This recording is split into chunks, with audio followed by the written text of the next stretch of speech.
Every day, countless events unfold around us, but some stories are so bizarre and unbelievable that they make you question, can this really be true? Today, I've brought you a few such stories from Reddit that will challenge your sense of reality and belief. So let's dive in. Is he really cheating on me?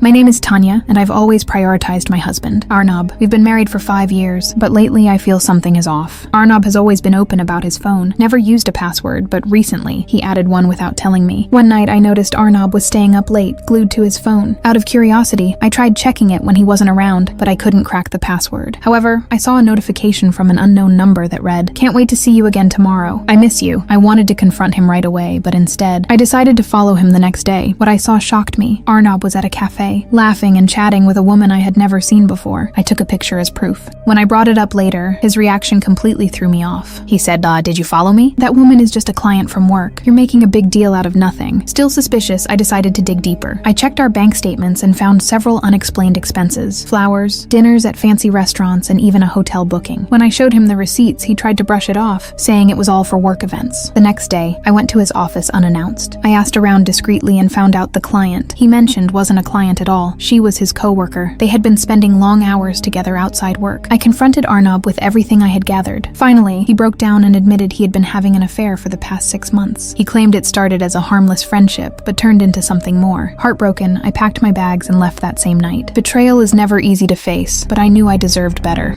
I was raided and arrested by the DEA. I was months away from turning 21, living by myself in a rental house located in the Midwest. Started off as a typical weekday in the summer. I was out back mowing my lawn with my headphones in, shirtless wearing these stupid Ed Hardy shorts. Something catches my eye at the house, as I look over to see a single person coming toward me with a gun pointed and a bulletproof vest on. Outside of that, he had normal street clothes on. I'll never forget my first thought. Is this some kind of prank or joke? Only a second of that thought before reality stepped in. I removed my headphones to hear him yelling to step away from the mower and get on the ground. I complied as he came up and put me in cuffs. He says some police jargon into his microphone, and I see 2 more officers dressed like him come around the side of my house and set up at the back door. The officer asks me if anyone else is in the home. I reply, no, I'm the only one here. The 2 other officers then enter the back door of the house. A few minutes of smelling the freshly mowed grass my face was planted in, and the officer brings me inside where over a dozen undercover officers are going through every inch of my home. Not the rip your couch open type of search you see in movies, but they definitely looked in every area accessible. In the basement of my home, they would find 30 mature hydroponic cannabis plants, another dozen or so clones mother plants. In the freezer, they find 2 libs of packaged weed. They ask me where the other grow houses are at, which I truthfully reply, this is the only one. There are no other houses. They quickly realize I'm not the major manufacturer they thought I was, and they decided to hand me over to the state. As we go to the front yard for them to bring me downtown, over 8 vehicles are in my driveway, front lawn. Not a single one a marked police vehicle. They hand me over to the state with a felony for manufacturing and another felony for possession with intent to sell. I get to jail to be processed in those dumb Ed Hardy shorts, bailed out 24 hours later. I get accepted into the drug court program. I go through a year of drug court and have all charges dismissed. The day I was arrested was the last day I illegally sold drugs. I got into the trades right after my charges were dropped and have been on the same path ever since, 10 plus years later. It was one of the biggest life lessons I ever learned, and I'm truly thankful for a program that gives first-time offenders a second chance. Without it, my juvenile choices could have followed me for life and brought me down a much more difficult path. I found out my wife had a secret phone for her affair. It all started with subtle changes in my wife's behavior. She became more protective of her phone, always taking it with her,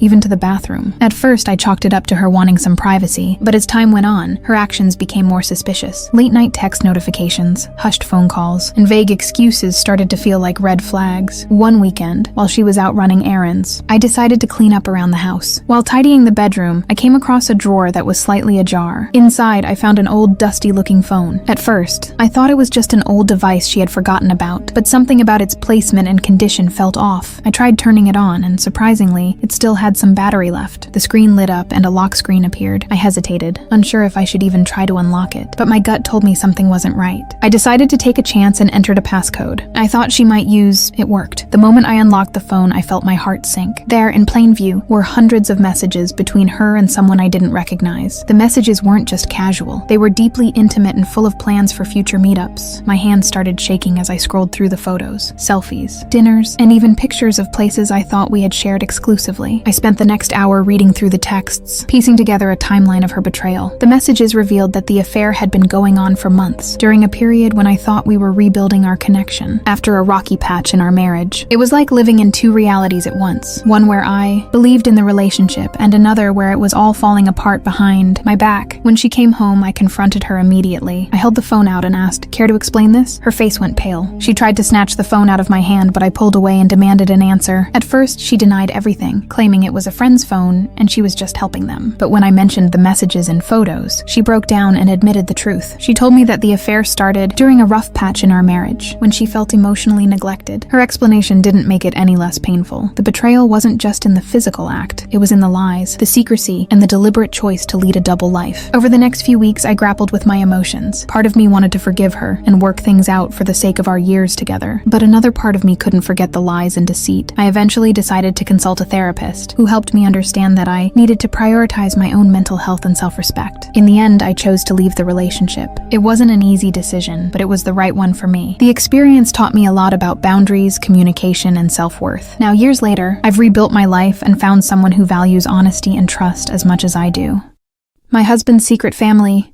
I never imagined my life would feel like a scene out of a thriller. My name is Mia, and I've been married to John for 7 years. From the outside, everything seemed perfect. John was loving, supportive, and always there when I needed him. But recently, his behavior changed. It started with small things, coming home late from work, sudden business trips, and being overly protective of his phone. I tried to dismiss it, telling myself it was just stress from his demanding job. But then I found something I couldn't ignore, a receipt for a child's birthday gift. We don't have kids. When I confronted John about it, he said it was for his coworker's daughter. It sounded plausible, but something didn't sit right with me. My gut told me to dig deeper. One weekend, when John was on another business trip, I decided to follow him. I tracked his location through the Find My Phone app, something I'd never done before. To my shock, he wasn't in the neighboring city for a conference. He was at a suburban house about an hour away. My heart was racing as I drove there. From my car, I saw John in the front yard, playing with a little girl and chatting with a woman. The little girl called him Daddy. I couldn't believe my eyes. My husband had a whole other family. I waited until he went inside, then knocked on the door. The woman answered, and her face went pale when she saw me. I told her who I was, and she said, "I thought you were his ex-wife." John had told her we were divorced, that I was out of the picture. She showed me pictures of their life together, spanning the last 5 years. 5 years of lies, of betrayal. He even spent some holidays with them, claiming he had work emergencies to me. When John finally came out, his face said it all. He knew he was caught. He tried to explain, but I didn't want to hear it. I left that day, shattered but determined to rebuild my life. I drove away that day with tears streaming down my face, my mind racing with questions. How could someone I trusted so deeply betray me like this? For days, I didn't answer John's calls or texts. He tried to apologize, claiming he was trapped and didn't know how to tell me the truth. But I wasn't interested in excuses. Instead, I decided to meet the other woman again. Her name was Sarah. She was just as heartbroken as I was, realizing the man she loved was living a double life. Together, we pieced together his web of lies. John had been juggling both families for 5 years, carefully crafting alibis and excuses to maintain his facade. He celebrated anniversaries, birthdays, and holidays with both of us, never once slipping up until now. Sarah and I agreed we both deserved better. She decided to cut ties with him immediately, and so did I. We both filed for legal action to ensure he couldn't manipulate or deceive us anymore. When I finally met John to end things for good, he looked defeated. He begged for forgiveness, promising to change, but I had made up my mind. I told him, "You didn't just break my heart. You destroyed my trust. There's no coming back from this." I filed for divorce and moved to a new city to start fresh. It wasn't easy, but over time, I found strength in knowing I made the right choice. Betrayal is painful, but it taught me the value of self-respect and the importance of walking away from people who don't deserve your trust. I found out my wife was cheating through a doorbell camera.